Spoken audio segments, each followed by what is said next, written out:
A ver, a ver, a ver.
Bueno, hoy vamos a comenzar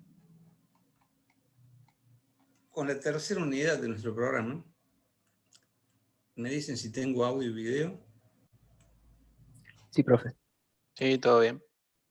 Así como iniciamos el estudio de la variable compleja, del mismo modo que hicimos para variable real, estudiando la continuidad, el límite, la derivada, las condiciones para la existencia, toda la discusión que hemos venido haciendo desemboca naturalmente en el cálculo integral, que es el último funcional del análisis, la última operación funcional del análisis. En el plano complejo, por supuesto, cuando podamos hacer la aproximación a lo que conocemos del análisis real, lo vamos a hacer con las acotaciones que correspondan para la variable compleja. En general, la integral básica, igual que en variables reales, es la integral de línea, que una vez que hemos discutido las condiciones de analiticidad de una función, podemos integrarla en esas condiciones. Y se procede al estudio de una clase particular de integración, que es la primigenia, digamos. La integral a lo largo de una trayectoria definida, definido contorno, que pueden ser abierto o cerrado, y recibe el nombre general de integral de línea. El cálculo elemental lo tiene previsto, solo que en general son rectas, porque la variable independiente tiene una sola dimensión. Ahora, desde el punto de vista del integral en sí mismo, el cálculo elemental de la integral es una suma. Es una sumatoria de diferenciales, que son infinitesimos funcionales. Y la integral de línea existe, igual que la integral indefinida, la integral como operación, como límite de una suma. Si esa suma de diferenciales, que son infinitesimos, arriban a un valor, el cálculo integral tiene sentido. Si no llegan a un valor, no sirve para nada. Por lo tanto, la integral de línea, como utilidad, es el límite de una suma. Hasta ahí no he dicho nada que no responda a lo que sabemos del análisis, y válido para complejos. Para estudiar la integral de línea, se tiene que incorporar un concepto de arco suave, ya que la trayectoria de integración se va a llevar a cabo en el plano de la variable, en el plano xy, o xji, el argán de la variable, a través de una curva en donde nunca se pierda continuidad, y que le vamos a llamar conceptualmente arco suave, porque es una curva que evoluciona suavemente o gradualmente. No tiene grandes cambios, para evitar que la función que desarrolle no sea discontinua. También se puede hablar de curva suave, no en toda la trayectoria de integración, sino en tramos. Por ejemplo, como vemos aquí, donde si tenemos puntos donde indefectiblemente tenemos que quebrar porque queremos abarcar un dominio de integración que no lo contemple un solo arco, lo podemos hacer en un número finito de arcos. Y la curva se define suave a trozos o a tramos, donde la dirección de la tangente en esos puntos puede variar abruptamente haciéndola discontinua, pero el cálculo se hace a lo largo de las trayectorias individuales. Y luego, por combinación numérica, por combinación algebraica, se obtiene el integral total. Vale decir que el principio integral de línea se basa en que elegimos una trayectoria suave, llamada arco suave, a lo largo de la cual vamos a desarrollar este integral de línea, que es una sumatoria de lo que sucede en ese arco suave, que es la integral.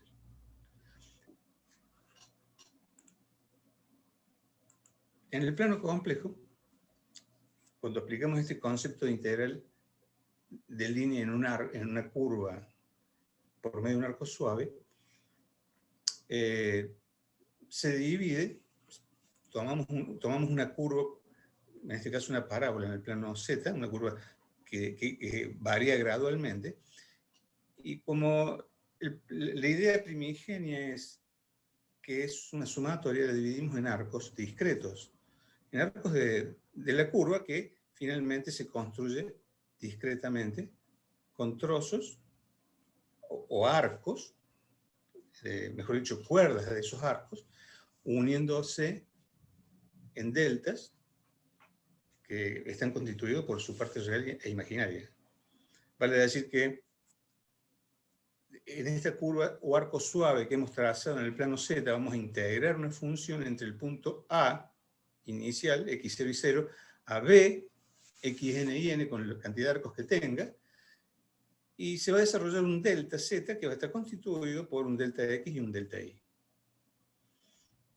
Y esta sumatoria debiera ser la integración a lo largo de esa curva. En el límite, cuando los delta Z sean infinitos, o sea que se transformen en tan pequeños que sean diferenciales, la sumatoria se va a transformar en una integral. O sea que el mismo concepto de variable real lo vamos a traer al plano complejo. Y el estudio lo vamos a hacer en el plano de la variable. Y el concepto que ustedes tienen de integral aquí no es válido, el de variable real, ¿no? Porque la integral es un área bajo la curva, en una curva que queremos integrar, y que puede representar un trabajo o una energía sí, una energía o un trabajo. Depende de la variable que estemos tratando. Aquí ese concepto no corre, porque en realidad estamos hablando de la trayectoria esta en el plano de la variable y todavía no les he definido la función, la f de z. Y el resultado que ocurre en f de z no es un número. Entonces, con ese concepto de integral de línea en arcos suaves, vamos a intentar desarrollar analíticamente cómo resolverla a la integral. Para ir avanzando, ahora ya sí, desarrollando teoremas que nos permitan usar el cálculo integral como herramienta para desarrollar transformaciones que sí vamos a utilizar. Hasta aquí, ¿aceptan el concepto integral de línea? ¿Coincide con lo que ustedes conocen? Sí. ¿Aceptan que estamos en un plano Z y que el arco suave se desarrolla en el plano de Argand? Sí, sí. Acá venimos bien. Bueno, los delta Z no son ni más ni menos que cuerdas de estos arcos suaves que unen puntos discretamente. Discretamente porque la definición proviene de una sumatoria discreta. Y está constituido por una parte real y una parte imaginaria de cada delta en el plano. La cantidad que haya en función de la cantidad de arcos en las cuales discreticemos esta curva suave. Y el delta z genérico será el último posible en el punto de destino, que en este caso es B. La integral de línea tiene como dato la trayectoria, que responderá a una función, el origen y el destino, y por supuesto la función que queremos integrar.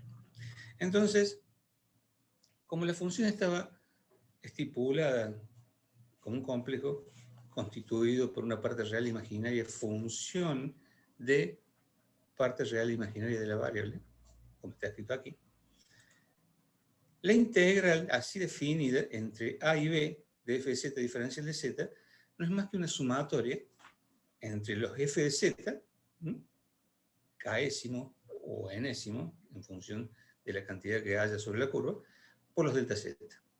En el límite, cuando n tiende a infinito, cuando la cantidad de puntos tiende a infinito y los arcos tienden a ser tan pequeños que se constituyen en un punto sobre la trayectoria, este delta se transforma en un diferencial y la suma se transforma en una integral. Pero en ambos casos estamos diciendo exactamente lo mismo, y de hecho vamos a alternar con la notación, porque para evaluar la integral de línea vamos a empezar calculándola discretamente, hasta llegar a un valor analítico unificado.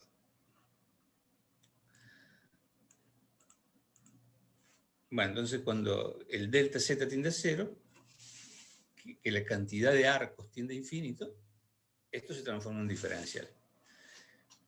Ahora bien, si esta suma existe, existe la integral.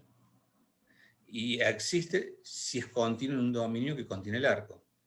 Y se puede demostrar esta afirmación, pero en realidad lo que estamos diciendo es que vamos a trabajar en zona analítica y por lo tanto se va a cumplir. En general se puede aceptar porque el arco o la línea sobre la que se va a integrar puede ser cualquier función, pero en general se debe interpretar como la sumatoria de los valores de la función evaluadas a lo largo de esa trayectoria. Y esa trayectoria puede ser cualquiera, de modo que la integral va a depender no solamente del intervalo, sino también de la trayectoria que elijamos. Y por supuesto no es, como en el caso de la variable real, no es un área bajo la curva, el cálculo integral. Vamos a ver el ejemplo, el primer ejemplo, con una sola cuerda, que sería una discretización muy burda. Vale decir, con un solo arco que une la integral que se va a calcular para la función z más 1, desde los puntos A al punto B. La trayectoria que vamos a elegir, como el gráfico representativo de recién, es una parábola, que en el plano de Argand sería I igual a x cuadrado, una parábola simple. Aquí está dibujada en el plano Z. Acá tenemos la función de la trayectoria, I igual a x cuadrado, ¿no? Es una parábola. Acá tenemos los valores de origen y de destino, z0, 0 y 1, 1 para A y B. Y vamos a definir los valores que necesitamos para hacer el cálculo infinitesimal, uniéndolos solamente con una cuerda. O sea que es bastante burdo el cálculo. Como definimos la integral va a ser entre 1 y 1, porque va a tener una sola cuerda, de f de z1 por delta de z1. F de z1 es f de z valuado en z1. Y el delta de z es el intervalo en x y en y que corresponde. Si lo llevamos a números a esto, elegimos el punto z1, lo elegimos arbitrariamente, un punto sobre la trayectoria, que lo elegí arbitrariamente, pero si aceptamos que en el futuro el delta z va a tender a 0, la posición de este punto es independiente, el cálculo es independiente de la definición de este punto. Yo elegí la mitad. O sea, un medio para x que corresponde un cuarto cuando x cuadrado es igual a y. O sea que este punto z1 es el valor de la función en el cual vamos a evaluar la f de z que queremos integrar, que es z más 1. Vale decir que el punto z1 vale 1 medio más j un cuarto, y es arbitrario. La función en el punto z1 vale esto más 1, como está definido aquí. Bueno, resulta en un valor expresado que la integral entre 0, 0 y 1, 1 de z más 1 diferencial de z, que es lo que estamos calculando, que es igual a la sumatoria de un solo punto, o sea, la evaluación de un solo punto. Acá está z1, o f de z en z1, perdón, y acá está el delta de z. El delta z, ¿de dónde sale? Y delta x vale 1 y delta y vale 1. O en el gráfico, si quieren.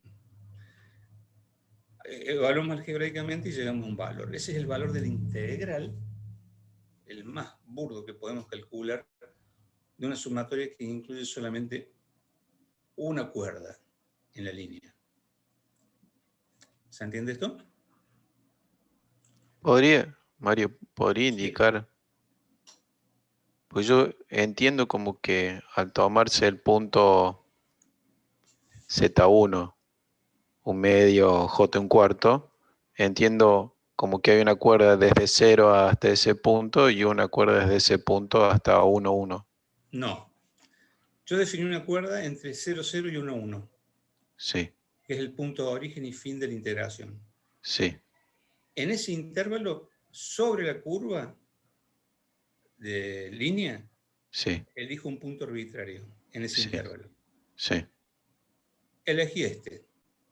Cualquiera, Digo, puede ser ese o sí, cualquiera. podría haber elegido este. Sí, Podría haber elegido este, y este es muy simple porque 1 medio al cuadrado es un cuarto. Nada más que por eso. Pero digo que en el futuro, cuando n tiende a infinito y la sumatoria tienda a la integral, los delta z van a ser tan pequeños que el punto z1 puede ser solamente 1, el que está sobre la curva. sí. Así que a medida que vamos aumentando el número de cuerdas, se va volviendo absolutamente indiferente cuál es el punto que elijamos sobre la curva. Como Bien. lo voy a demostrar ahora, aumentando el número de Profe, cuerdas. Bien. ¿Sí? ¿qué es esa evaluación que nosotros vemos? No escucho bien. La variación dependiente que tiene la función en ese punto? No me queda claro eso. No me queda claro qué obtenemos nosotros evaluando la integral en el punto. ¿Qué parámetros sacamos de la curva en ese punto? No te queda claro en el plano complejo, en el plano real sí te queda claro. Porque haces exactamente lo mismo y te da un área. Y el área debajo de la curva tiene un significado. ¿Sí? Claro, pero yo entiendo que estoy calculando.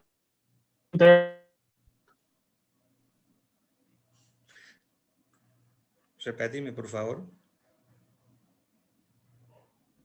Perdón, se me escucha bajo, me parece. No, yo decía que estoy parecido al curvilínea, por lo que le puedo entender. Entonces, eso sería como el equivalente al trabajo en ese punto. No, no. Y de hecho, vuelvo a repetir. La interpretación que hacíamos en variable real sobre el resultado del integral no tiene nada que ver con el resultado que tenemos en variable compleja. Pero analíticamente estamos haciendo lo mismo. Solo que la variable aquí vive en un plano.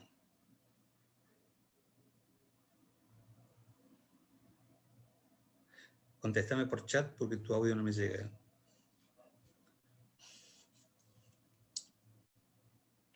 Perdón, ¿tengo audio y video? ¿Me están escuchando?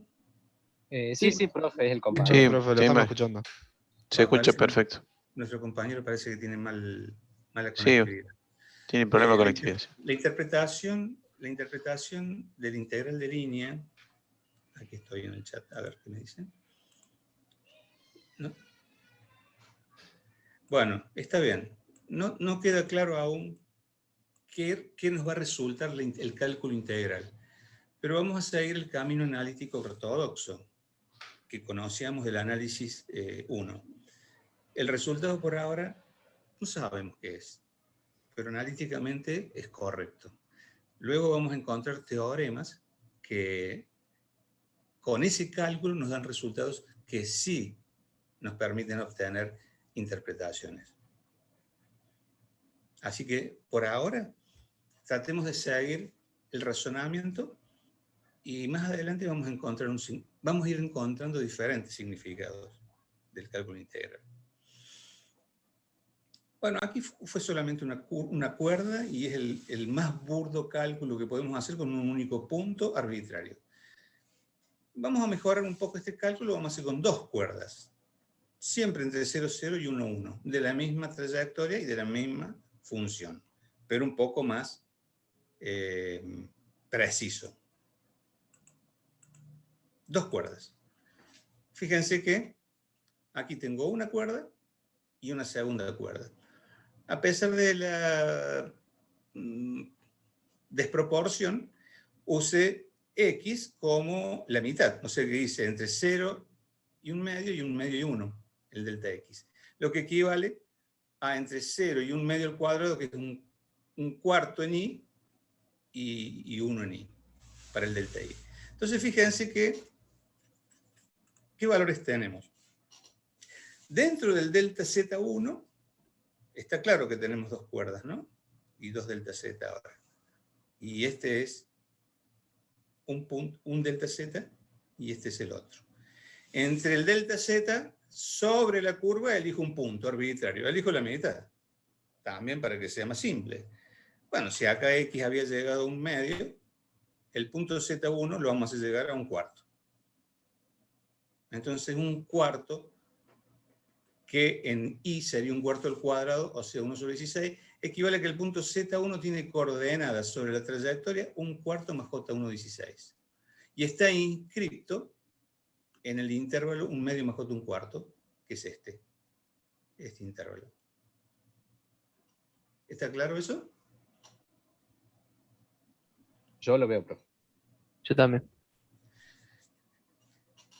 Bueno, siguen siendo arbitrarios los puntos, solo que elijo las mitades porque el cuadrado para tener números redondos, ¿no? ¿Cómo será el Z2? Bueno, el Z2 lo elijo también en la mitad de este intervalo. Si esto está en 1 medio y esto es 1, elijo la mitad, que es 3/4 en X. 3/4 en X al cuadrado es 9/16 en Y. Ahí está definido el punto Z2, que está inscripto sobre la trayectoria de la integral de línea en el intervalo de delta Z2, que va entre 1 medio de X y J3/4. O sea, el intervalo que se produce en delta Z2 es 1 medio de X y 3/4 en Y. ¿Sí? Y elegí el punto medio sobre la trayectoria del punto Z2. Y ahora ya tengo una sumatoria de dos términos. Una sumatoria de dos términos. Entonces, evaluamos f de z, que valía z más 1, en z1. Y tenemos esto.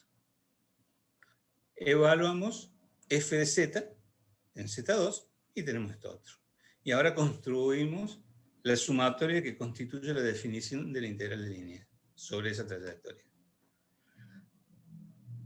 Naturalmente que si ustedes eligen otra trayectoria, que no sea una parabólica, los puntos estos se van a evaluar en función de la función. Si esto fuese un x cubo, supongamos, esto sería 1/4 y esto sería 1/4 al cubo, ¿no?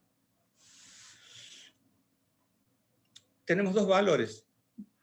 Aplicamos la definición de la integral de línea, que es exactamente la misma, entre 0, 0 y 1, 1, de z más 1 diferencial de z, y ahora es una sumatoria de dos intervalos, dos cuerdas. Recién era solamente la primera, y ahora hay dos. Y son complejos, los complejos que hemos calculado ahí. Y acá está el resultado de esa evaluación. Y si me vuelvo para atrás, y toman nota,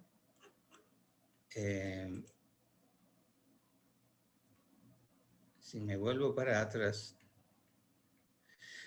¿cuánto nos había dado con una sola cuerda? 1.25 más J 1.75. ¿Qué significa? No importa por ahora. Ese es el cálculo analítico del integral de línea. ¿Y cuánto nos dio ahora? Nos dio menos. Con dos cuerdas. 1.06 más J 1.93. Se está moviendo. Y sí, claro que se está moviendo. Y de la misma forma que se movería si los puntos arbitrarios fueran distintos. Pero se mueven en una dirección. Parece que el real baja hacia 1 y parece que el imaginario sube hacia 2. Pareciera. No voy a hacer el cálculo para 3 cuerdas, 4 cuerdas y para... No, vamos a buscar el cálculo general. Y vamos a intentar extrapolar esto hacia el cálculo general.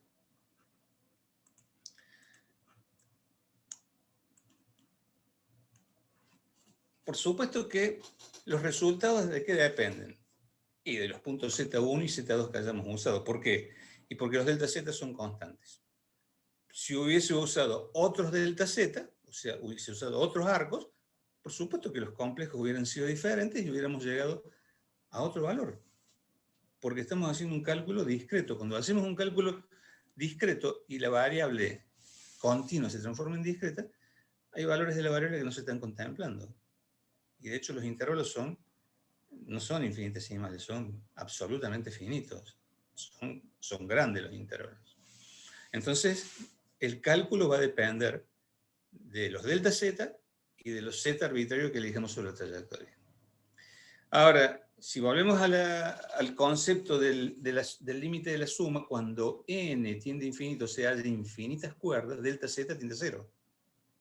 Y finalmente hay un solo punto posible dentro de delta Z igual a 0. El punto sobre la curva. Y es a donde va el cálculo general. Nosotros hemos aprendido a desplegar las funciones de variable compleja en términos de sus partes reales e imaginarias. Bueno, si esta definición que se sigue manteniendo, tenemos una f de z que se puede constituir en su parte real e imaginaria, que a su vez es función de la parte real e imaginaria de la variable, nosotros podríamos escribir de esta manera esa integral. Fíjense que siempre tengo la integral entre a y b de f de z diferencial de z. Ahora, esta sumatoria, que primero la evaluamos con una cuerda, después con dos, y podríamos hacer 3, 4, 5 hasta infinita, que es lo que vamos a hacer ahora. Yo la voy a desglosar en sus partes constitutivas, que es un vicio de la variable compleja. ¿Por qué? Y porque se van a transformar las partes reales e imaginarias en el cálculo.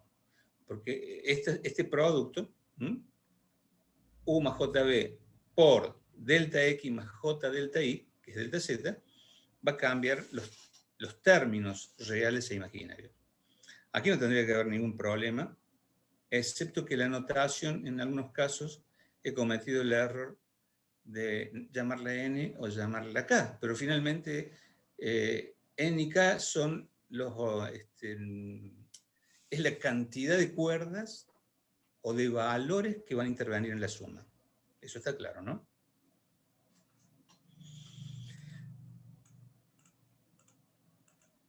Bueno, acá lo vamos a desarrollar término a término. Si me vuelvo para atrás, ¿qué tengo acá? Una distributiva de complejo, ¿no? En binomial. U por delta X más JB por delta X más JU por delta Y menos V por delta Y. Eso es lo que vamos a hacer algebraicamente. Acá está.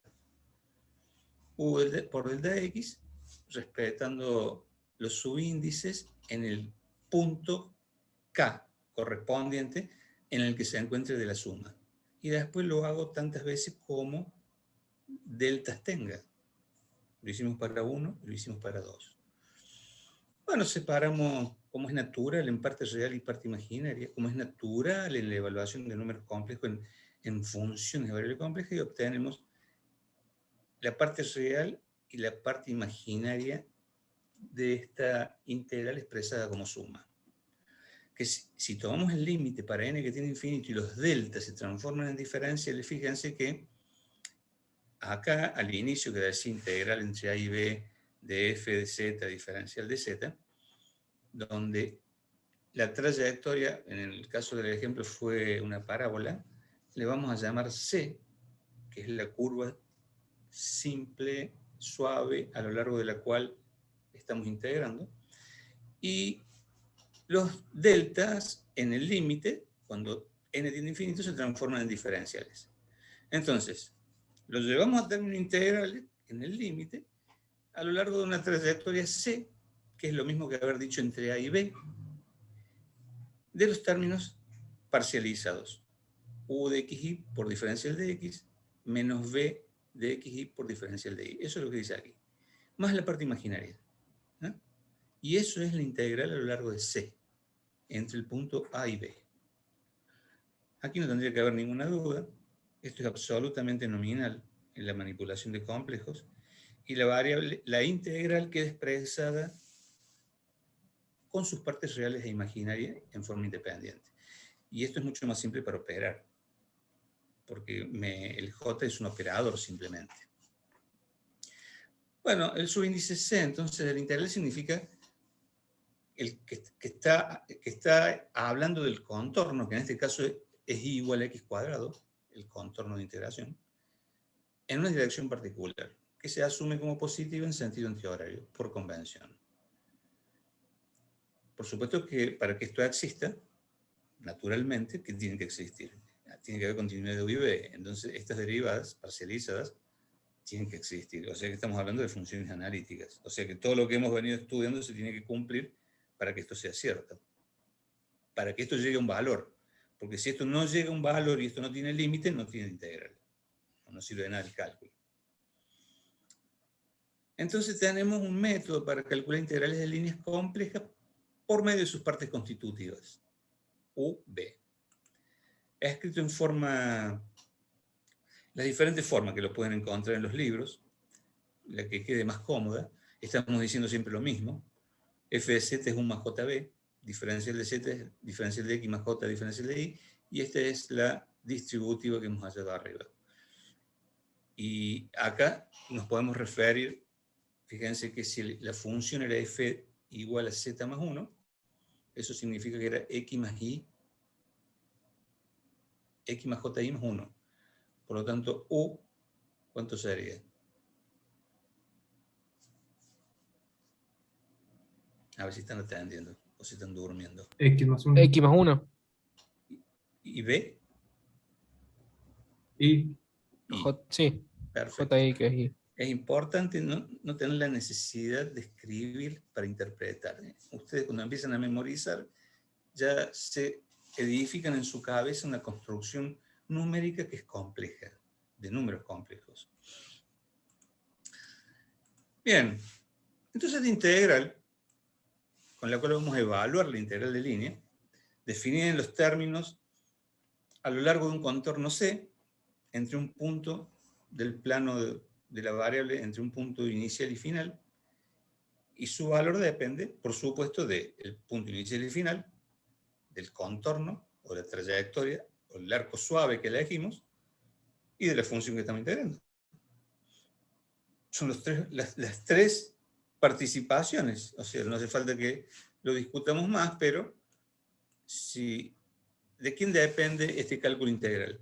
Y depende de la función, de la curva C, y entre qué punto A y B se va a hacer el cálculo. Y eso va a tener impacto en el desarrollo de los arcos y la elección de los puntos.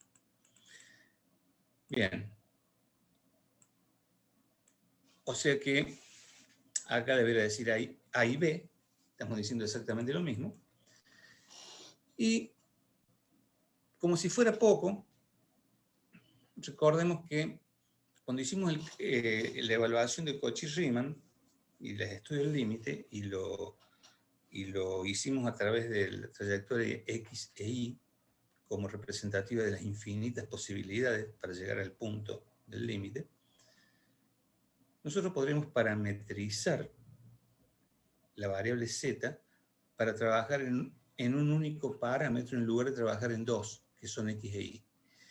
Bueno, es lo mismo que parametrizar en variables reales, o sea, de hecho podemos parametrizar en términos de x o en términos de y, lo que significaría escribir la función en términos de x o en términos de y, e integrar en x o integrar en y, en lugar de integrar en z. Vamos a ver qué significado tiene parametrizar. U es función de x y de y, que además le vamos a hacer función de un parámetro. Y B lo mismo, es función de x y de y, pero a x y a y lo vamos a hacer función de un parámetro, o sea, vamos a unificar las variables. Entonces, la integral de f de z ahora, entre a y b, o a lo largo de c, entre a y b, va a ser f de z de t, no va a ser f de z, porque z va a estar parametrizada en t, por diferencial de z. Si multiplicamos y dividimos por diferencial de t, podemos obtener z' de t, si todo esto es cierto. Entonces, fíjense que ahora la integral, en lugar de hacerla entre las partes constitutivas de u y b de la función, lo puedo hacer en términos de z parametrizada, que es más o menos lo mismo, es transformar la integral de dos variables en una sola, el parámetro t. Bueno, aquí hay, ven un cuadradito, un carácter que no se ha dibujado. ¿Se alcanza a ver en la pantalla? Sí, Sí, profe. Eso sería z punto de t, porque acá la derivada de z respecto de t es este z punto de t. Hay un error que ya voy a corregir. Y finalmente la integral queda f de z de t, z' de t, o sea, su derivada, respecto a t, diferencial de t. ¿Eso está claro? ¿Cómo lo hemos construido? Sí, profe. Bien, una expresión simplificada en términos de z parametrizada en t. Son las dos formas en que podemos calcular la integral, o en sus partes u y b, o parametrizada. ¿Por qué parametrizada? Y porque si no tengo que hacer integrales en dos variables, x e y. Bueno, el cuadradito me sigue engañando, fíjense que ya los voy a corregir. El término fz de t por z punto de t es esto. Todavía no hablé de quién es t, pero sí sé que tengo todo parametrizado en t. La función y el delta z. Si vamos a la expresión que teníamos antes, hay una equivalencia entre la parte real, fíjense que sigue manteniendo, porque esto se va a transformar en la derivada de u respecto de x, que acá está expresado, sigue manteniendo la forma que habíamos obtenido, pero ahora parametrizado en t. Vamos a ver la solución general del ejemplo, aplicando este concepto unificador,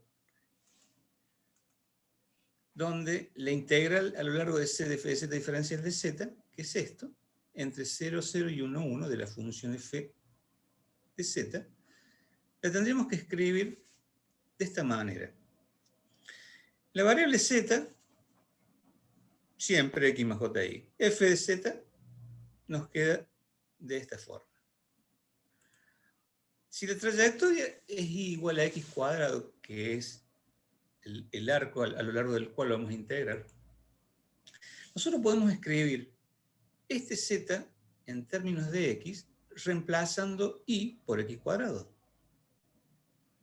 ¿no? Porque lo vamos a hacer a lo largo de c, que es una parábola y igual a x cuadrado. Entonces vamos a parametrizar los términos generales de la integral en términos de x o en términos de y. Fíjense, z de x o z de y.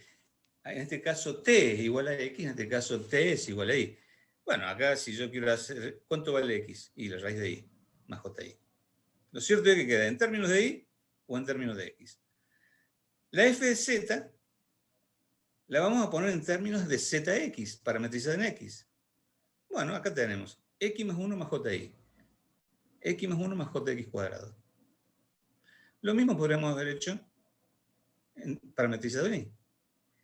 Bueno, por supuesto, como a mí me resulta odioso la integración de las raíces, la parametrización que uso es la de x.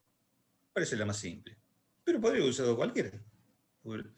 Si esto es analítico, cosa que lo es, z más 1 es una función analítica, da lo mismo integrarla y derivarla en cualquier dirección.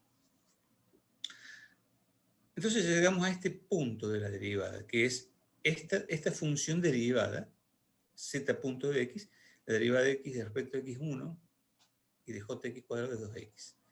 Y ya tenemos los tres términos que necesitamos para construir la ecuación de la integral así definida. Esta es la que vamos a usar. Parametrización en x. ¿Alguna duda cómo lo obtuve? Por Está ahora está perfecto. claro, profe. Está clarísimo. O es muy fácil, o es que se los estoy explicando bien. No, yo No, le estoy no. recursando, profe, así que tan fácil. Ah, ya lo conocí, el cuento. Bueno, No, pero acá, de igual manera lo explico bien. acá lo vamos a escribir término a término, la integral entre 0, 0 y 1, 1 de la función diferencial de z. La integral a lo largo de c de f parametrizado en x. Bueno, acá opté por las rayitas porque evidentemente los puntitos no salen. F de zx, z' de x, diferencial de x. Y lo escribimos a los complejos como lo hemos obtenido en la página anterior. Y ahora se transformó en un problema de x. Y x varía entre 0 y 1.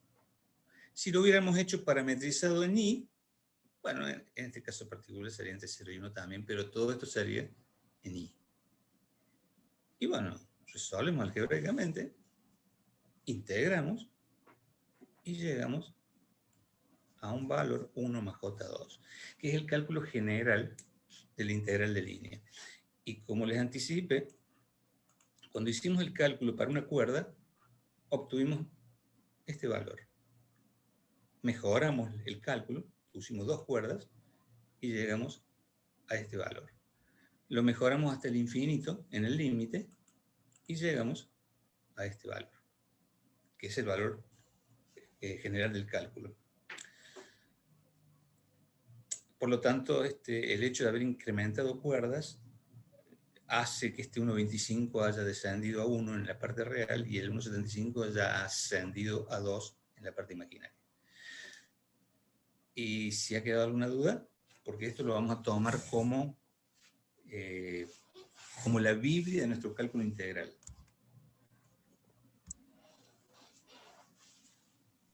Hasta acá, profe, ¿se puede interpretar algo con el resultado? Todavía no. Todavía no. No te apures por interpretar algo. Porque además, fíjate que la función z más 1, para lo único que lo usamos fue para integrarla, ni siquiera la dibujamos la función. Ni nos interesa. Nos interesa un cálculo numérico.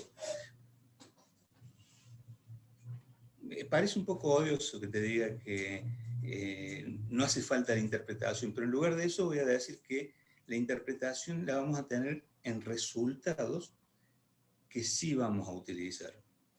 Porque todavía no tenemos todo el material que necesitamos acerca de las no analiticidades de las funciones, porque hasta ahora estamos en las partes nobles del análisis, todo analítico. Y en realidad lo que tenemos que desarrollar es herramientas para evadir las partes no analíticas, y recién ahí va a empezar a tomar significado el cálculo que estamos haciendo. Por ahora me conformo con que se entiende lo que hemos obtenido analíticamente, que de todas maneras en ningún libro les van a explicar otra cosa.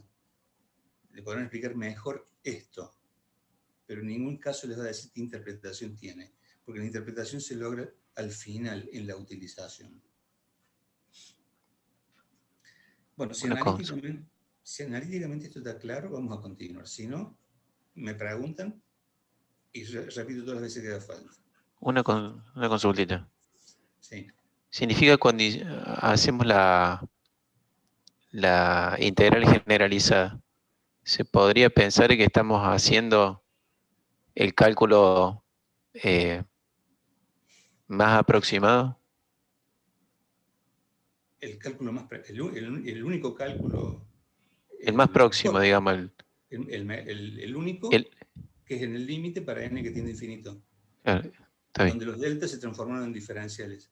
Ah, O sea, lo que hice antes son aproximaciones para demostrar que este es el último cálculo, que es el único.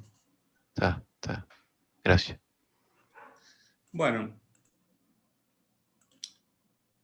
¿qué propiedades tiene esta integral? Bueno, algunas son intuitivas, obvias, otras a lo mejor no tanto. Resulta que si tengo dos funciones que quiero integrar a lo largo de la misma trayectoria, si miramos un poquito el desarrollo analítico, está claro que da lo mismo que sea la suma de las dos integrales, porque finalmente lo único que tengo que hacer es reemplazar el valor de la función, cambiar el lugar de los puntos para los mismos delta, y se transforma en un complejo que calculo. Pero el cálculo integral, que es una suma, es pasible de la propiedad distributiva. La misma integral a lo largo de la misma trayectoria entre los dos mismos puntos, que es lo que estoy diciendo aquí. Podría haber puesto entre A y B todas las integrales y cambiar la función. ¿Es pasible del cálculo escalar? Sí, por supuesto, porque es una suma o una integral. Si multiplico por un escalar, se multiplica por el escalar el resultado. No afecta para nada. No son propiedades menores, porque las damos por sobreentendido, porque las traemos de variables real. Lo importante es que acá no cambia nada. Sigue siendo la propiedad escalar. Bueno, acá empieza a aparecer algo que también existía en el cálculo real. Entre A y B es al revés que entre B y A. Hemos tomado como positivo el sentido antihorario. Bueno, el sentido horario no es una sumatoria, es una restatoria, o una sumatoria que cambia de signo, pero los valores son los mismos. O sea que indefectiblemente difieren únicamente en el signo. La podemos hacer a trozos, igual que dijimos que las curvas podían ser continuas o continuas a tramos. Bueno, la integral entre A y B puedo hacer con un punto M, donde entre A y M hago un arco y entre M y B hago otro. Y sigue siendo una suma, porque en este intervalo entre A y M se cumple todo, y entre este intervalo entre M y B se cumple todo. Por lo tanto, entre A y B se cumple todo. Y otra que es parecida, que nos va a traer mucha ayuda, es destrozar la curva en más curvas, que no es lo mismo, porque acá no estoy hablando de que haya discontinuidad, es simplemente que una curva la puedo constituir por la suma de varias curvas, que aunque no haya discontinuidades, porque finalmente es un cálculo, es una suma. O sea, que la suma la haga entre C1 y C2 y luego sume los valores, o entre C1 y C2 en total, es una suma igual. Estas propiedades del integral de línea nos van a habilitar a hacer algunas maniobras que nos van a empezar a llevar a resultados que vamos a utilizar. Dijimos que la integral de línea es el límite de una suma. Y si no tiene límite no sirve, pero también sucede en variable real. O sea, si la integral no resulta un valor, no sirve para nada el cálculo. Lo que significaría en variable real que el área bajo la curva es infinita. ¿Y qué significa eso? Infinita potencia, infinita energía. ¿Qué es lo que es infinito? Una bomba atómica, infinita energía. O sea, ¿cuánto vale? No, infinito. Bueno, no tiene límite. Si tiene límite, vamos a ver que el tema del límite en números complejos tiene alguna discusión que merece la pena ajustar, porque tiene un teorema, la cota para la integral de línea, que está basado en lo que se denomina en la bibliografía la constante ML.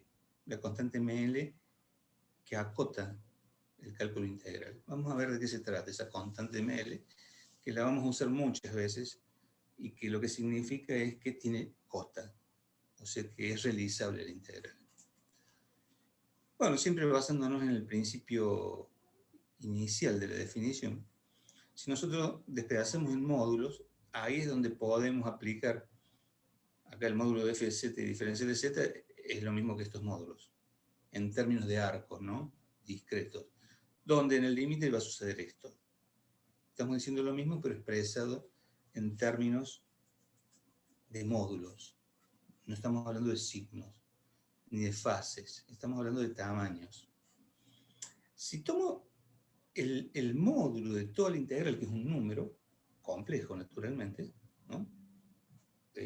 Complejo en su modo general, puede ser real o solo imaginario, pero es un complejo. La integral de una función compleja es un complejo. Fíjense esta desigualdad que tendremos que demostrar. ¿Qué significa?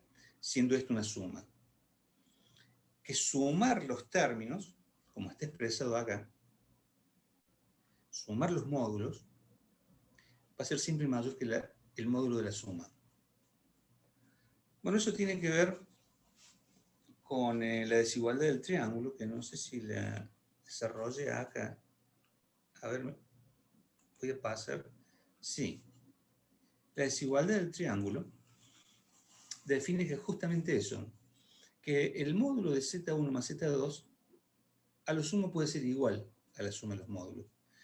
Si se fijan, este es un complejo y este es el otro, ¿no? O la proyección del otro. La suma de estos dos módulos siempre es mayor que la suma, el módulo de la suma. ¿Está claro en el gráfico? Sí, profe, muy. La desigualdad del triángulo, válido para vectores, es muy importante en complejos, porque el único caso en el que son iguales es que sean colineales. O sea que tuviésemos Z1 aquí y Z2 ahí. En ese caso, el módulo de la suma es igual a la suma de los módulos. Me vuelvo para atrás, de donde me había escapado. Y en esas condiciones, esto se cumple. Basado en el concepto de la desigualdad del triángulo para complejos o para vectores. Ahora bien, si seguimos desarrollando, podemos decir que el módulo de f de z, el módulo de la función, si tiene un máximo, si lo tiene, lo vamos a llamar m. ¿Qué significa que tiene un máximo? Bueno, es un valor que adquiere la función en un punto z cualquiera que adopte el valor máximo. Si lo tiene, lo vamos a llamar m. O sea que este estudio que estamos haciendo tiene un valor máximo de la función. Y en ese caso, m lo sacamos afuera de la suma, porque es una constante, un máximo, y nos queda la sumatoria de los delta z. ¿Y qué es la sumatoria de los delta z cuando n tiende a infinito?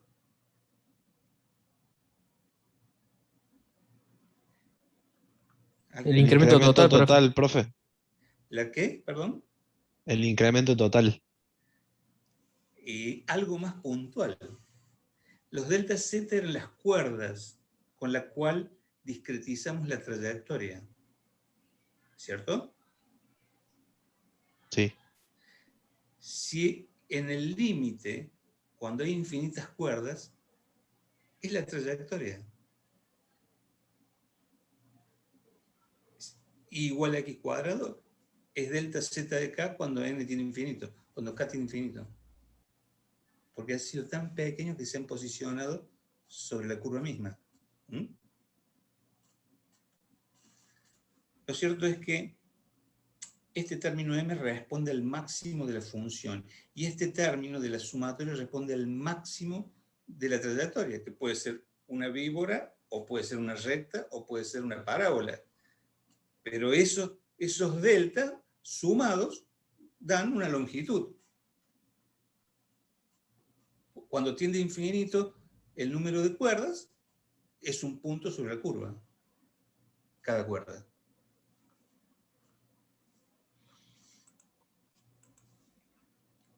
Entonces, en ese estado de cosas, fíjense que si los delta z tienden a infinito, para n que tiende a infinito, delta z tiende a 0. O sea que este punto, x1 y 1, se va a ir acercando hasta posiciones y se transforma en un solo punto. Entonces, la sumatoria de todos los delta z se transforma en la sumatoria de todos los puntos sobre la c, que es la que definimos, que es la trayectoria. Y le vamos a dar el nombre de L, longitud, a ese valor. Y tiene un valor determinado, porque tiene una curva determinada y tiene límites, A y B. Entonces, tengo los infinitos puntos sumados a lo largo de A y B, me dan L. Entonces, tiene límite la curva y tiene límite la función. Límite como máximo. Por lo tanto, definimos que el módulo de la integral compleja es menor o igual que esos límites, definidos por el máximo de la función y la trayectoria. Por eso se llama constante ML.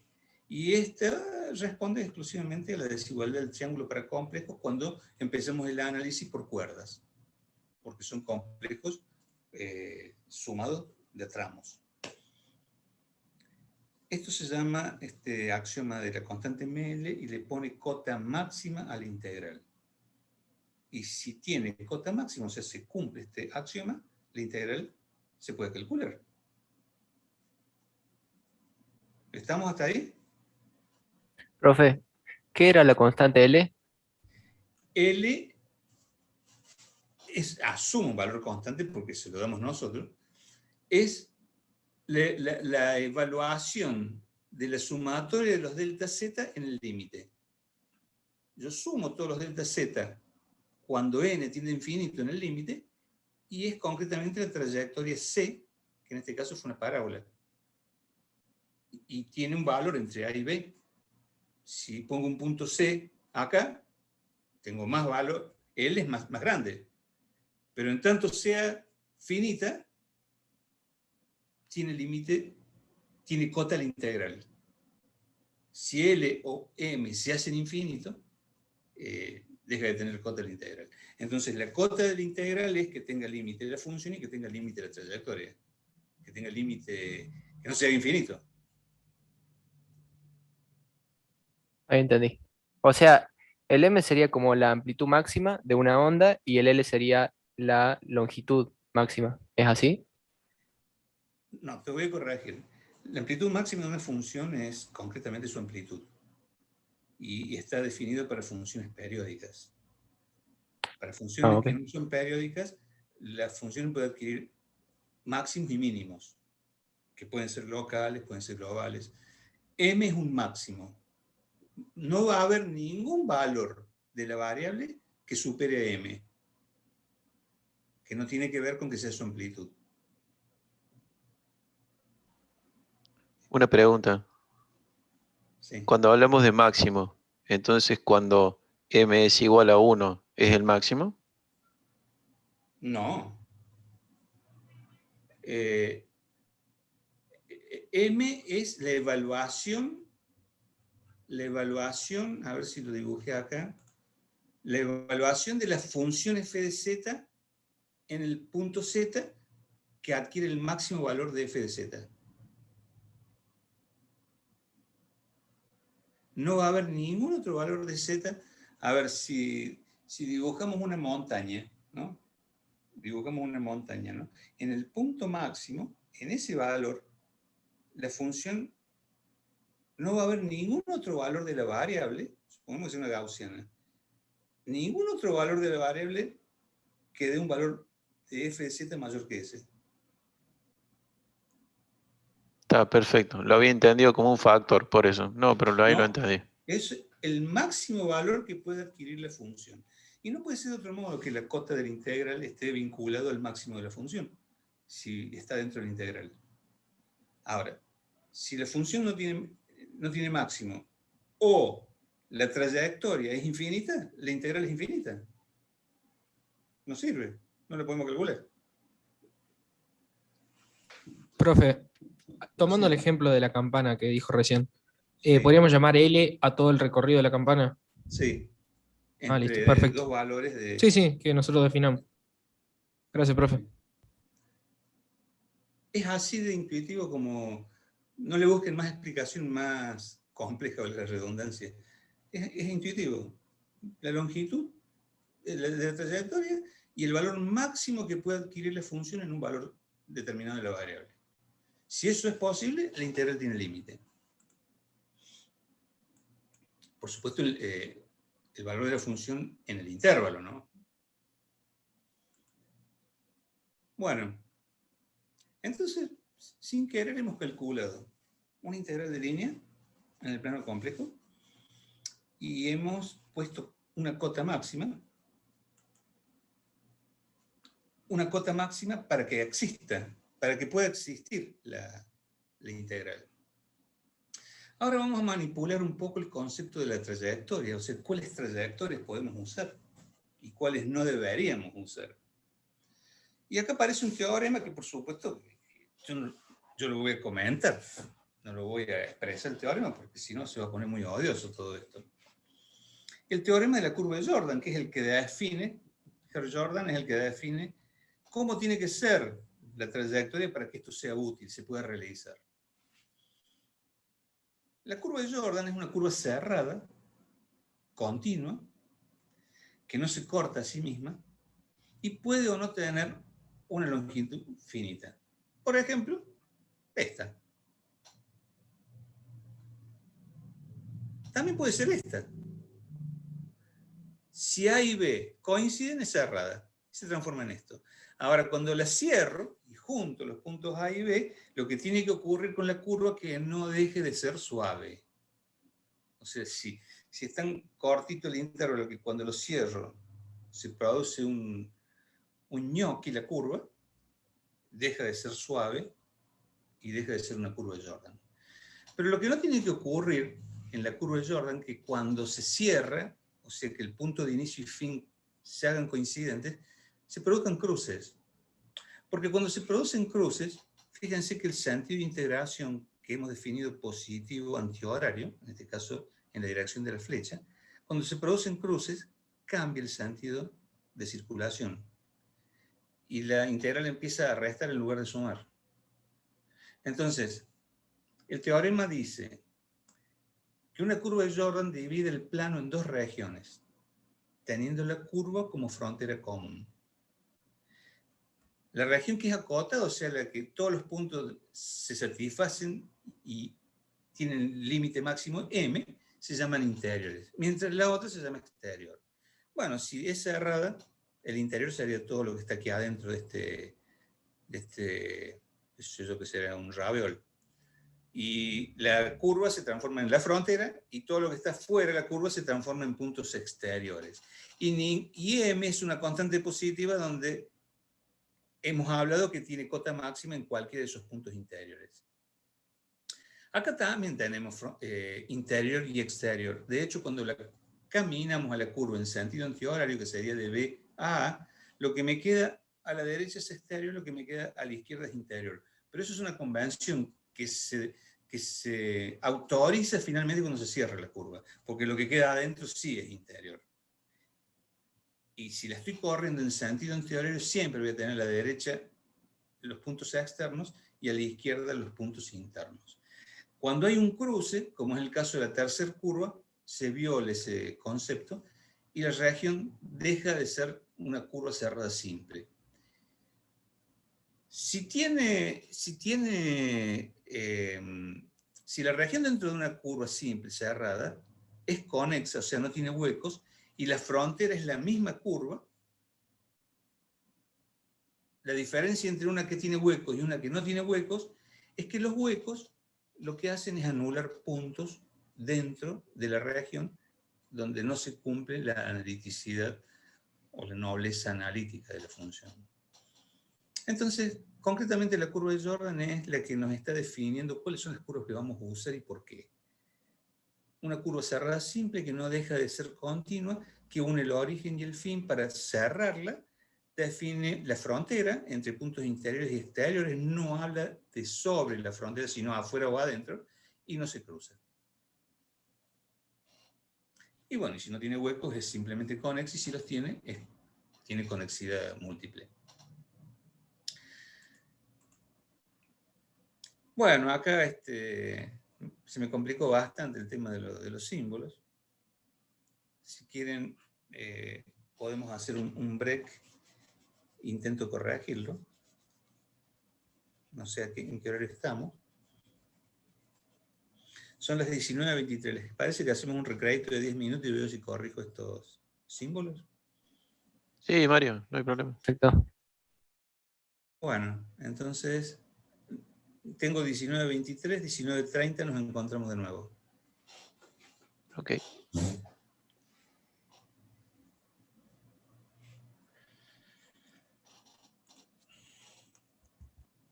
Pero vamos a retomar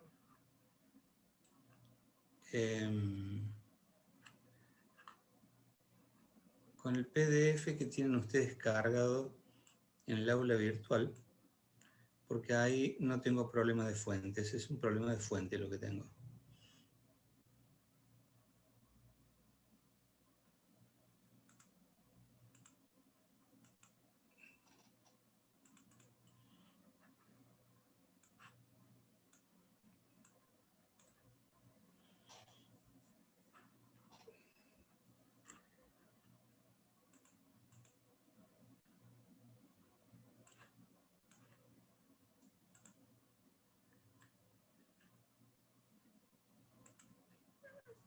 Quiero modificar esto y no puedo. La flechita del medio, profe. ¿Esta? No, un poquito más abajo a la izquierda. Más a la izquierda, más a la izquierda. No, entre las dos pantallas. Ahí. Gracias. No la veía. Habíamos quedado en la discusión de la curva de Jordan. Voy a usar el PDF porque el PowerPoint no me reconoce las fuentes, pero... ¿Se ve bien la pantalla? Bueno, entonces los contornos cerrados simples se definen para hacer el cálculo de integrales en condiciones operativas óptimas del cálculo integral.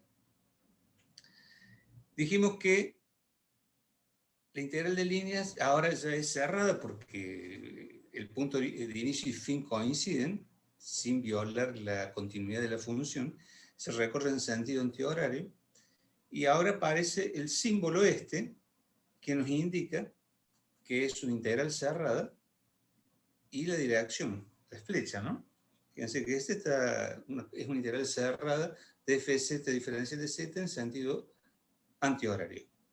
Y entre esta y esta, que cambian de signo, lo que cambia es el sentido de integración. O sea que aparece una simbología que aporta más información acerca de cómo se está manipulando la integral. Y que lo único que difiere entre A y B y entre B y A es el signo. Si están dadas todas las condiciones que hemos discutido de la función y de la trayectoria.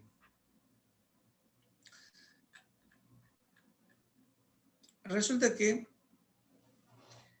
calcular la integral se puede volver un problema no menor en la medida que la función sea muy complicada analíticamente, y de hecho el desarrollo en series es una de las alternativas para hacer el cálculo integral más liviano.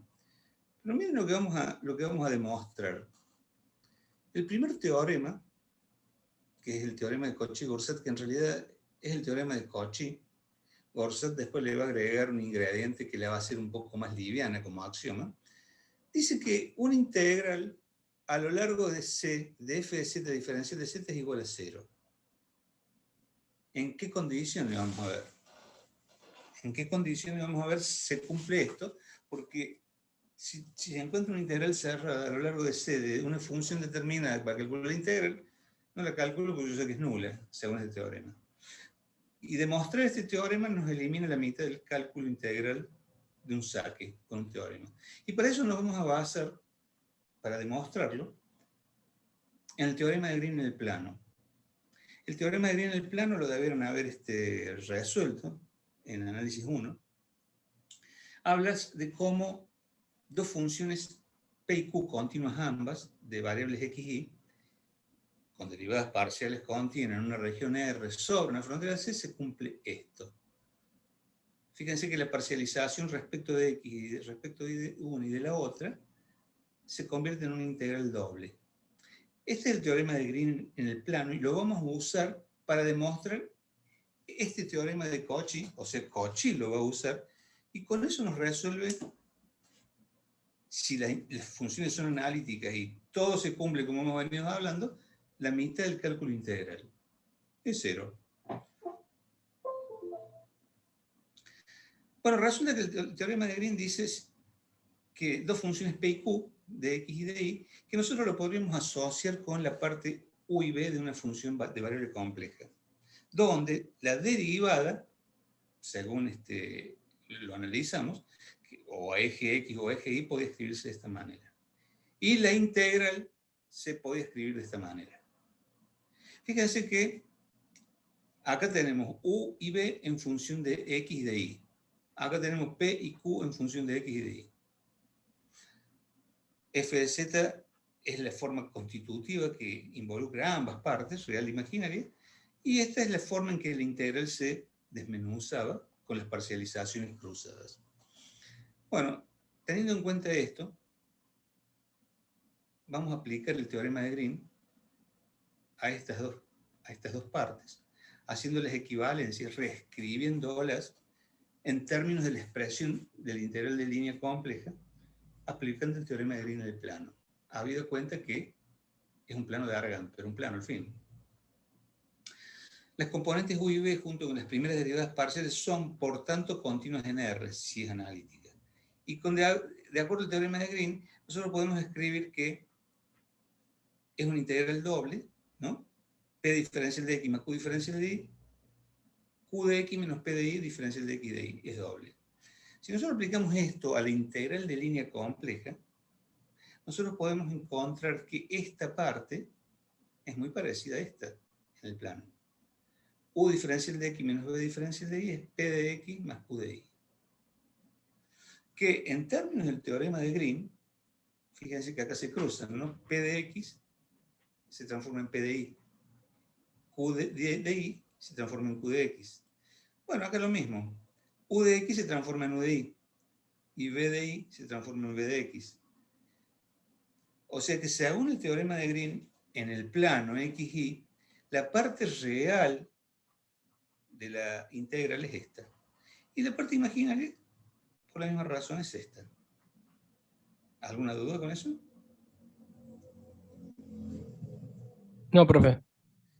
Si tienen dudas con el teorema de Green, les invito a que revisen sus apuntes y demuestren esta, si les interesa. Pero en realidad no. A mí no me interesa demostrar el teorema de Green. Simplemente lo uso. Bueno, si esto está aceptado, que lo único que hemos hecho es aplicar el teorema de Green en la parte real e imaginaria de la integral de línea. Y obtuvimos esto. Ahora, esta es la derivada de B respecto de X, ¿no? Porque estas son las derivadas parciales según el teorema de Green. Y esta es la derivada de U respecto de Y. ¿Y qué dice la ecuación de Cauchy-Riemann si la función es analítica? Deben ser iguales. Por lo tanto, esto es 0. Y esto también. ¿Y qué es lo que planteamos al inicio? Fue eso lo que planteamos. Que el teorema de Cauchy nos habilita a que si la función es analítica a lo largo de una trayectoria cerrada, si es analítica no hay ninguna singularidad adentro, no hay ninguna cosa que la haga no analítica, la haga impropia, discontinua, tiene derivadas. La integral es 0, demostrado por el teorema de Green en el plano. Si bien la integral se llama de Cauchy-Gorsat, Gorsat lo que incorpora es una teoría, digamos, le resta restrictividad al axioma de Cauchy. O sea, aportando que la continuidad de derivada no es necesaria. ¿Por qué? Y porque si se cumple esto es suficiente. O sea, no hay que derivar más. Con la primera derivada es suficiente. Pero lo pueden encontrar como teorema de Cauchy o teorema de Cauchy-Borset. Y tiene un resultado potentísimo que nos habilita a no calcular la mitad de las integrales posibles en el plano complejo, en tanto y en cuanto sea analítica la función. La otra mitad es cuando no es analítica. Bien. La integral a lo largo de una trayectoria cerrada simple definida por la curva de Jordan de una función que es analítica, la integral cerrada de línea es 0, según el teorema de Cauchy. Fíjense entonces, vamos a hacer un ejemplo. Vamos a hacer un ejemplo para demostrar este teorema integrando. Vamos a hacer la integral a lo largo de C de f de z diferencial de z, donde C es una trayectoria circular, muy típica de las trayectorias que usamos para integrar en el plano complejo. F de z es 1 sobre z menos a.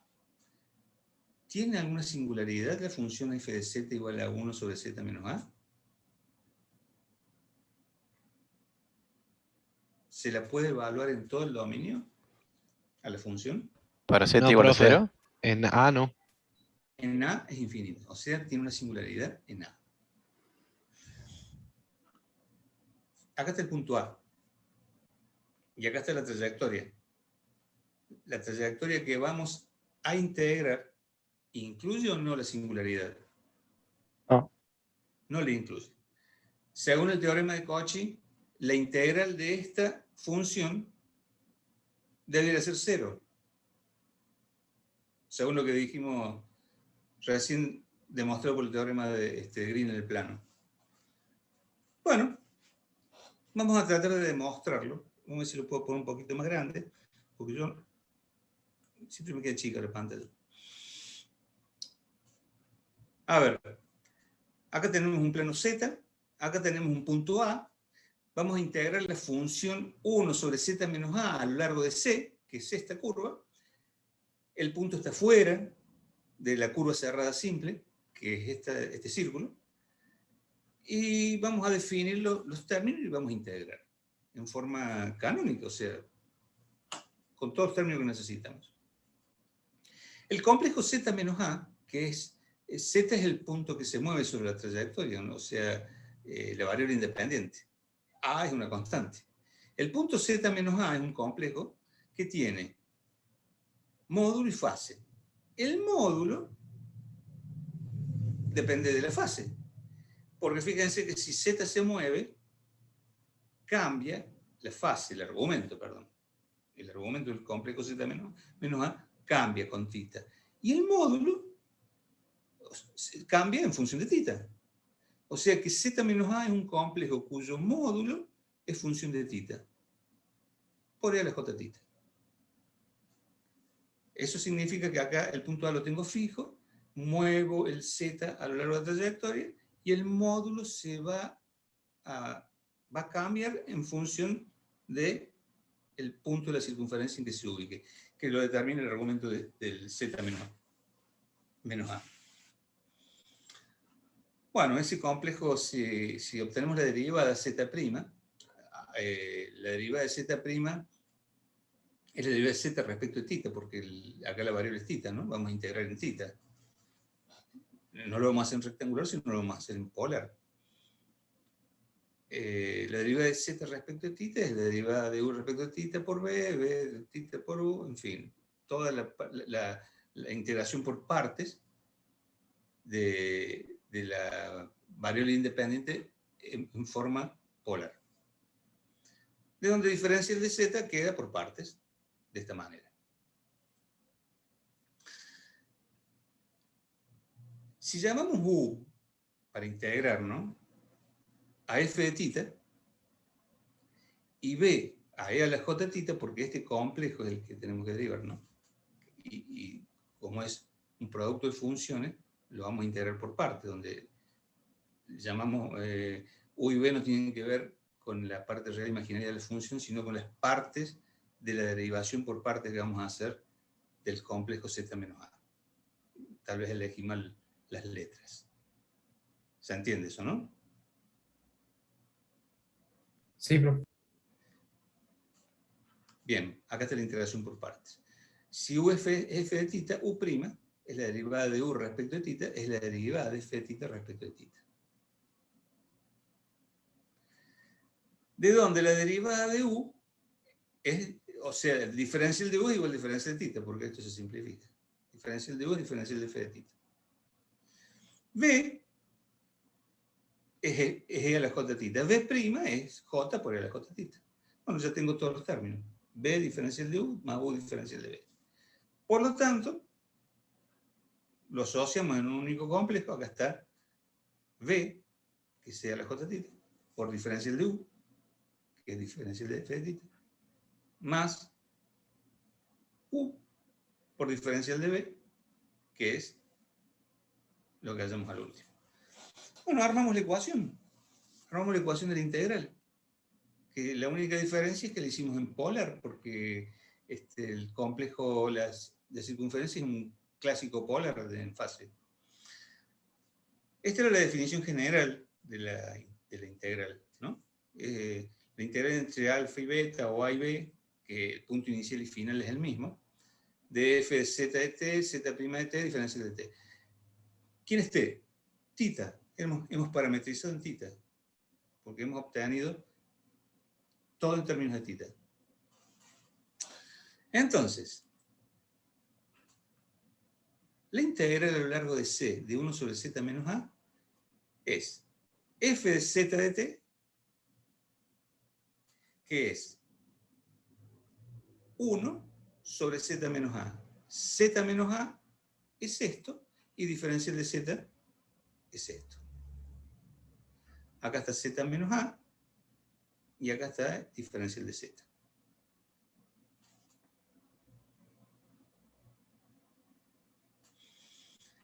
Bueno, si ustedes prestan un poquito de atención,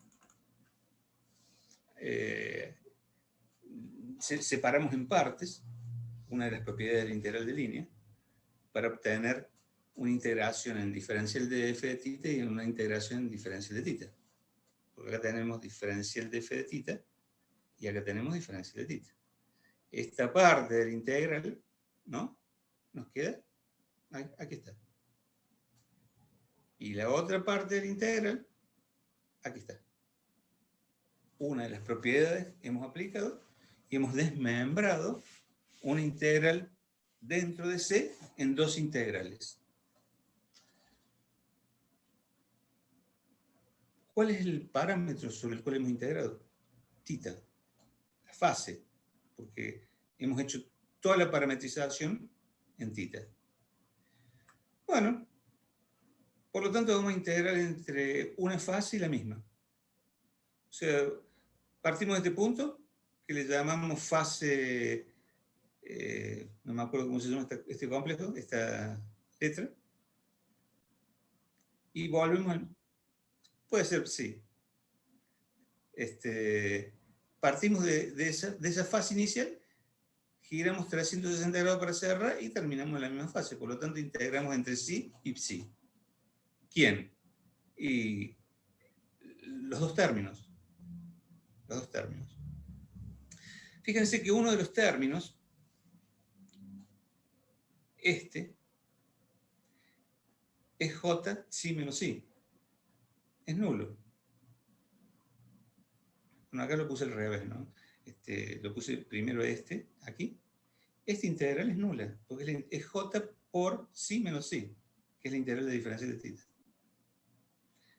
Y esta otra es un logaritmo, porque es la inversa. Logaritmo de f de tita, pero de los mismos valores. O sea que es el logaritmo de f de phi de tita, que vale psi, menos el logaritmo de f que vale psi también. O sea que vale 0 también. O sea que la integral de esta función que tiene una no analiticidad, pero que está fuera de la región de integración, según el teorema de Cauchy, se verifica que es nula.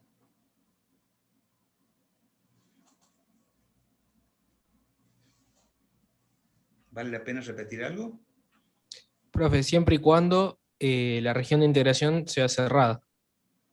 Hemos hablado sí de curvas cerradas. Listo. Gracias, profe. Una vez que definimos, ya vamos a trabajar siempre sobre curvas cerradas. Integrales de línea en curvas cerradas. Escucho.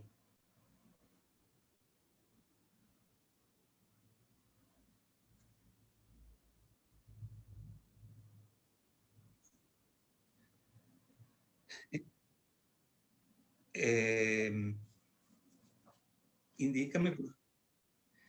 Este diferencial de z es este, que es el numerador. Si es lo que me estás preguntando. Z menos a es como lo definimos acá. Es el denominador. Después lo único que hice fue acomodarlo. Saqué denominador común. Esto queda diferencial de f de θ sobre f de θ, porque eso se simplifica. Y acá, en cambio, queda j por e por diferencial de θ. Y de último, lo miran bien y está completamente desarrollado en el documento. Lo cierto es que si yo hubiera tenido que hacer todo esto para una función mucho más complicada, tengo un teorema que me avala que no lo calcule, porque es nula la integral. Entonces, de pronto me estoy librando de una gran cantidad de cálculo analítico, demostrado, por supuesto, con una función muy simple, ¿qué pasaría ahora si está dentro?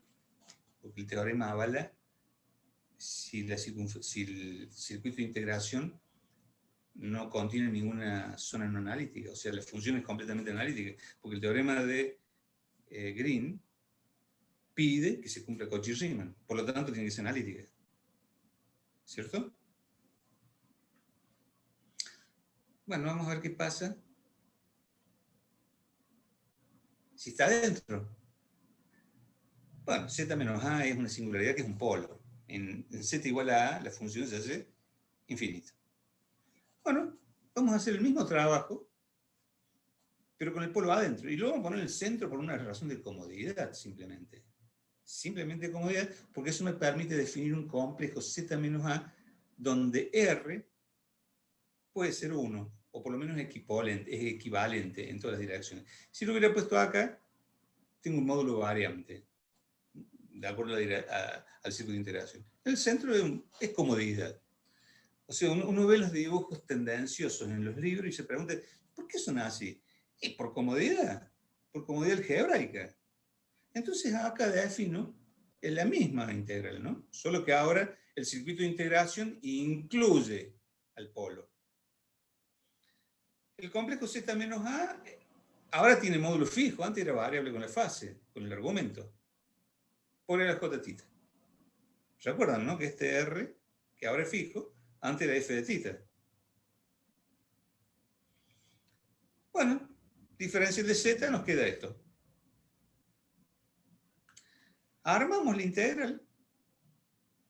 ¿Y qué tenemos? F de z de t,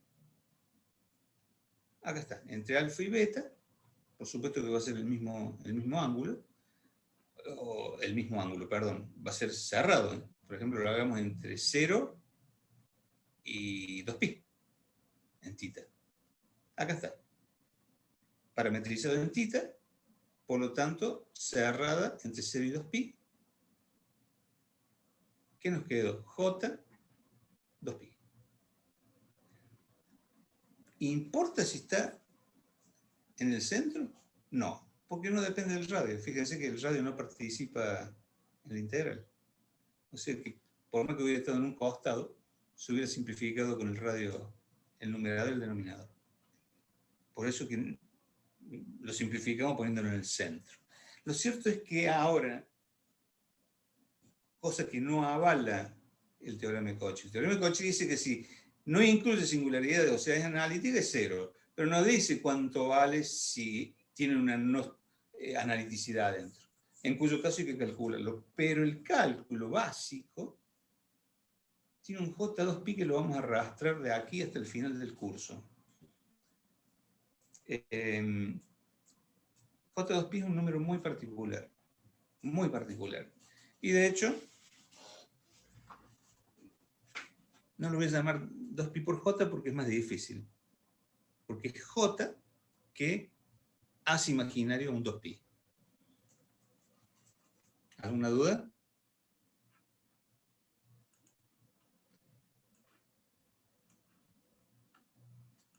Che, o es muy fácil o lo explico muy bien. O están todos dormidos. No, profe, estoy acá. Estamos bien. Bueno, tenemos dos resultados interesantes que avalan un teorema, pero cuidado. El único que avala el teorema es el que da 0. El teorema no dice nada. Si tenemos cosas raras adentro hay que calcular. De hecho, vamos a encontrar la forma de evadir el cálculo, que somos bastante perezosos los ingenieros para calcular. Bueno, volviendo al tema de los contornos, vamos a agregar un poco más de información a los contornos. Ya vimos que los contornos cerrados simples, bueno, las elipses, la circunferencia es emblemática en los dominios de complejo, y las elipses es exactamente lo mismo, que es un caso particular de una circunferencia. Vamos a considerar dos contornos cerrados simples, C1 y C2, concéntricos. La zona pintada, dejemos de lado las rayas estas, es un anillo.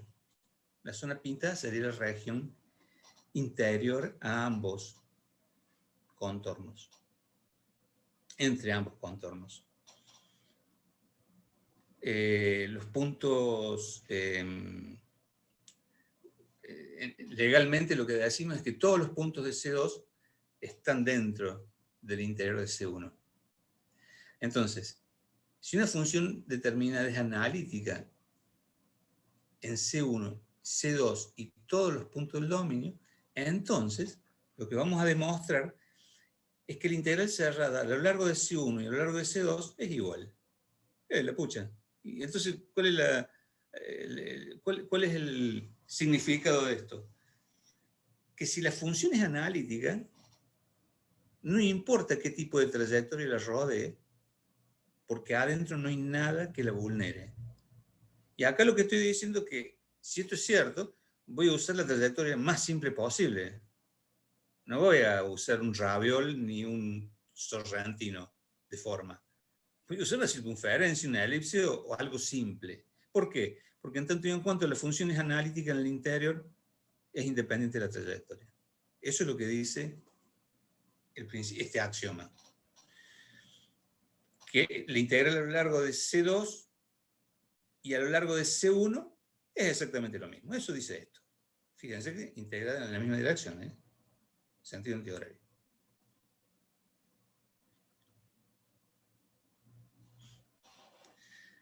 Ahora lo que vamos a hacer, claro, no está animado, ¿no? Le vamos a hacer los dos cortes. Estos dos cortes, con trincheta, me separan el casqueto en estas dos mitades. Y acá se forman dos dominios. Se forman dos dominios, uno el superior y uno el inferior, up y low. Así están los libros generalmente, por eso le puse esas letras. Si ustedes se fijan, según lo que dijimos, la integral a lo largo de CU era 0. CU es la trayectoria externa, ¿no? Unificada. Y CL es la interna. También era 0, porque dijimos que eran iguales. Porque la función adentro es analítica. Lo que significa que si esto es 0 y esto es 0, la suma de los dos es 0. Que va a ser un resultado no menor. Porque esto puede significar también que la integración a lo largo de CU en sentido horario es igual a la de CL en sentido antihorario. Porque son iguales. Nulas. El hecho que cuando hicimos este corte, estos dos, si analizamos separadamente estos cascos, por ejemplo el de arriba, y el corte es AB y CD, perdón, AB y DE. Fíjense que AB, en el dibujo de arriba, me vuelvo, corresponde tanto a un casco como al otro. Pero AB es igual a BA en longitud y en función, es una recta, es la misma recta. Es la misma frontera que condividen ambas trayectorias, CU y CL. La misma función, la misma trayectoria, los mismos inicio y fin. La integral es igual, pero de signo contrario, porque uno en sentido horario y otro en sentido antihorario. Porque para que esto sea todo antihorario, ¿no? El exterior, cuando se produce el corte, fíjense que acá, esta cambia el sentido de circulación. Y ese sentido de circulación, para que sea aún más emblemático el corte, está hecho en una función que es igual, la FZ, que no importa cuál es analítica, lo único que nos interesa. Entre los dos mismos puntos, a lo largo de la misma trayectoria que es una recta, pero en signo contrario. Por lo tanto, se anulan.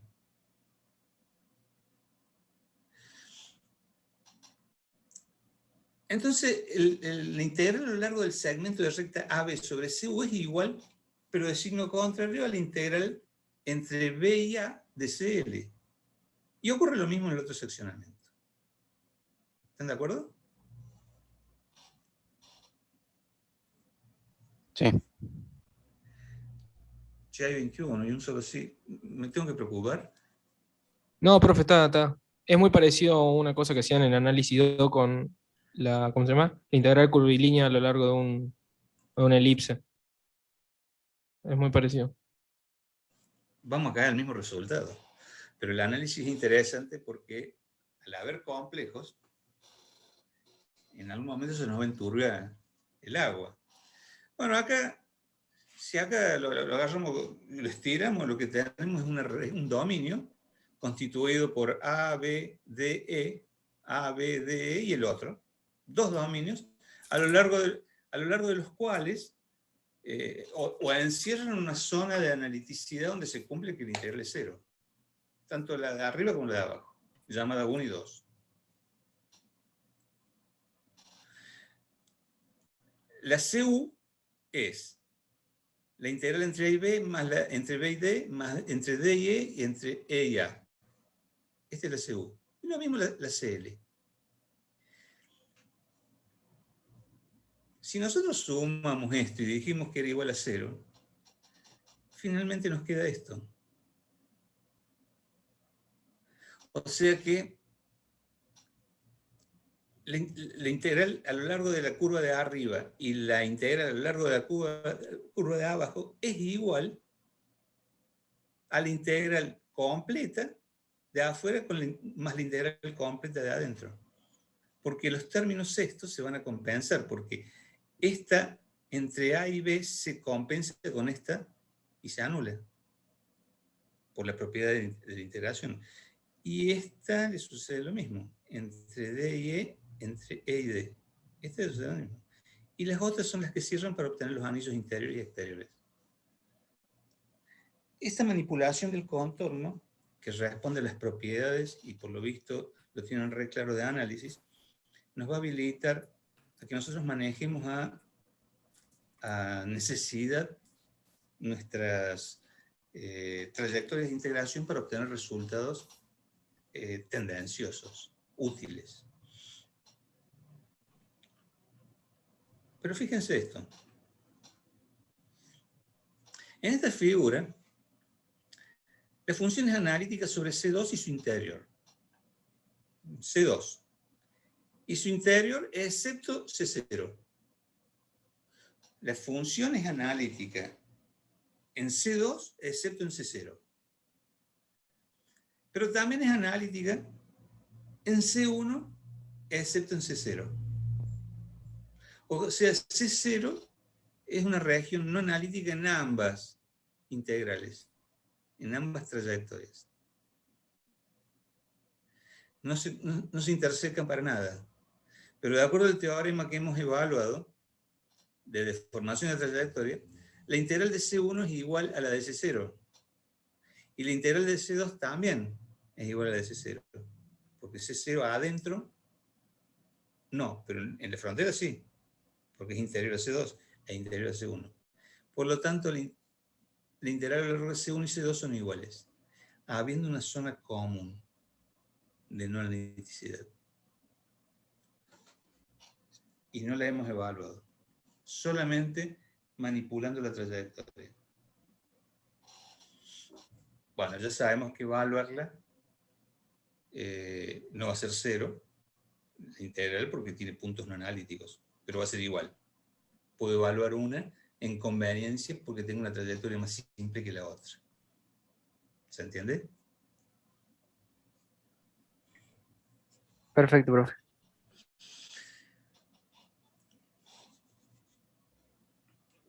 Bueno. Cuando aparecen los dominios conexos, vale decir que tienen agujeros, podemos aplicar el mismo criterio. Bueno, los agujeros se dibujan grandes por una razón gráfica, pero en realidad es una vecindad lo más pequeña posible que contenga el punto de no analiticidad. Eso está claro, ¿no? O sea, que yo lo dibujo grande porque tengo una tiza, tengo un crayón, pero ese agujero es lo más chiquito posible que se constituye una vecindad al punto de no analiticidad. Bueno, si yo uno todos los huecos a través de poligonales, estoy aplicando lo que apliqué recién en las dos concéntricas.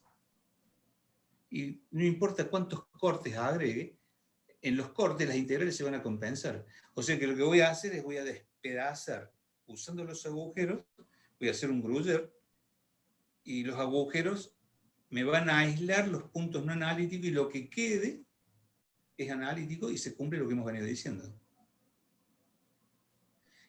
Y si es analítico, porque hemos aislado todos los polos que había a través de agujeros, la integral es 0. La integral en la trayectoria de lo que quede.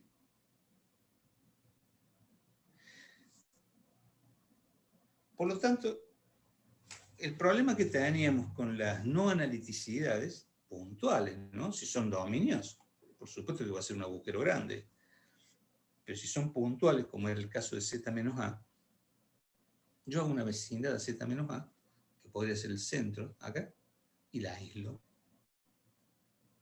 Y con estas poligonales de acá, uniendo los agujeros, los agujeros, el resto de lo que me quede despedazado es completamente analítico y la integral es nula, porque la función es analítica. Entonces, la conexidad, o la multiconexidad, o la múltiplemente conexa, nos da la posibilidad de aislar puntos que nos arruinan la función, dejándonos el dominio, permitiéndonos separar el dominio analítico del perjudicial para el cálculo. ¿Por qué perjudicial? ¿Y por qué no es 0 la integral? Lo tengo que calcular. Y de hecho, lo verificamos hace un instante, ¿no? Que da 2pi por j, ¿no?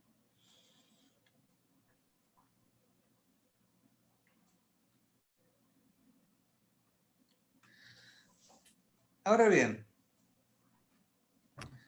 de todo esto se desprende también, si yo tengo dos puntos Z2 y Z1 a lo largo de los cuales integro a lo largo de C2 y a lo largo de C1, esto es una integral de línea y esto es otra integral de línea. Cuando las dos integrales de línea conjugan el mismo origen y destino, esto se transforma en una integral cerrada. Si la integral cerrada es simple, todo lo que discutimos es aplicable a una integral cerrada, de donde se desprende que da lo mismo integrar de Z1 a Z2 o viceversa a través de C2 o a través de C1. En lo único que va a cambiar es el signo. ¿Por qué va a cambiar el signo? Porque si yo voy de Z2 a Z1 por acá, voy en sentido antihorario, y por acá voy en sentido horario. O sea, o invierto los límites o invierto el sentido de integración. Pero de acuerdo a lo que hemos dicho, si lo que queda adentro, la función es analítica, la integral es igual. Y eso es lo que está expresado aquí, y que se desprende de las propiedades de la integral de línea y de la manipulación controlada del contorno de integración.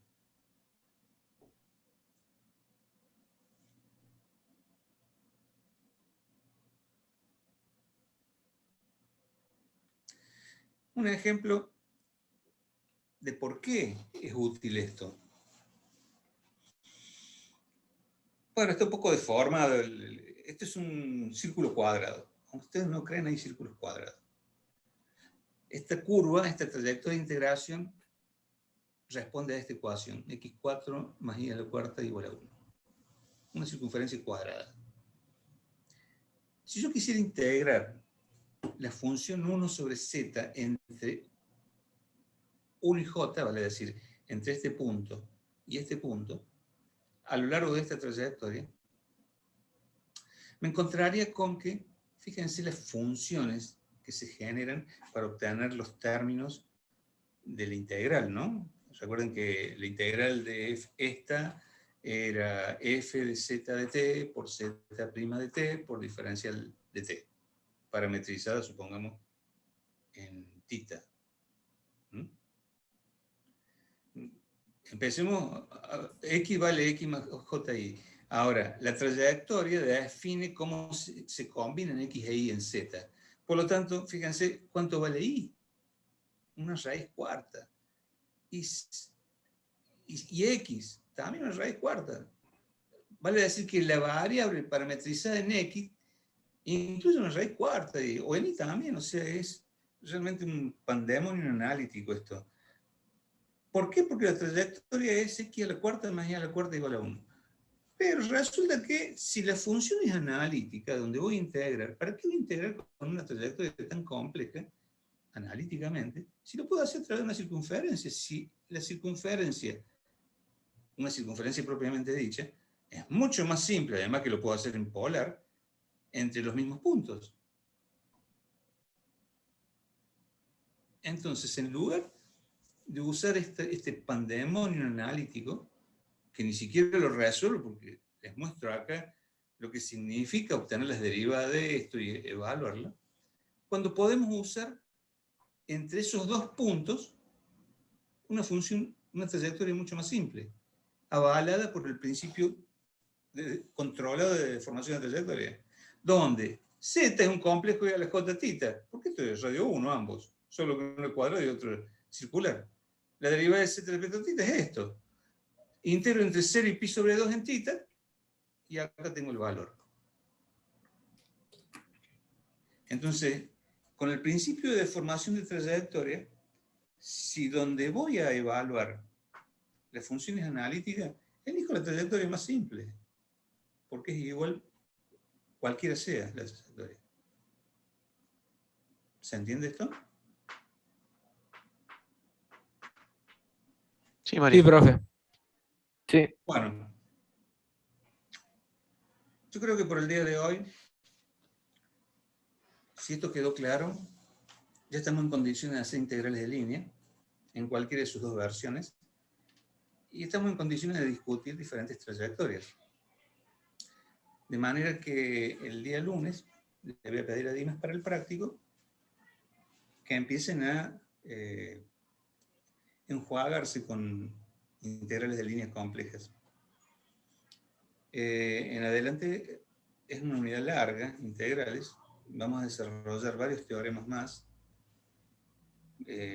Por ahora, fíjense que hasta ahora lo que hemos resuelto es llevar el problema de la integral a un problema de álgebra de complejo, porque finalmente, aplicando las propiedades de la función de variable compleja, hemos obtenido dos integrales. Y luego hemos parametrizado. Y parametrizar es la habilidad del calculador. ¿En qué me conviene parametrizar? Y si tengo un círculo centrado, es más descentrado también. me conviene parametrizar en polar, θ. Y si voy a hacer una trayectoria recta, me conviene en binomial, por X o por Y. O sea que donde van a tener que exponer la habilidad de cálculo para resolver las integrales que no están avaladas por un teorema. Es más, si yo les doy una función a integrar entre dos puntos donde no es analítica y les cambio la trayectoria, no se respeta que el integral es igual. Está claro eso, ¿no? O sea, solamente va a ser igual si la función es analítica. Bien. Entonces, si no hay preguntas, vamos a dar por concluida la clase aquí.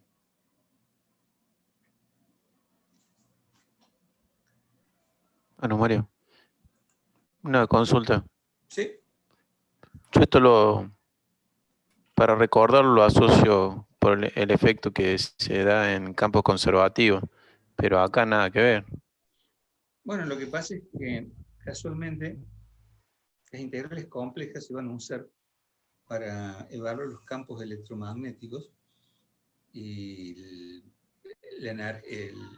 los campos magnéticos y los campos eléctricos y los electromagnéticos se evalúan en dominio complejo para transformarlo a través de transformaciones en ecuaciones más manipulables. O sea, parte de las transformaciones que usan para resolver campos magnéticos, eléctricos y electromagnéticos, conservativos o no, son transformaciones de variable compleja. Donde lo que sirve es lo que transforman, no lo que significan. Bien. Y vuelvo a lo que dije al inicio. No se apuren por entender qué significa, porque lo que vamos a usar son los resultados.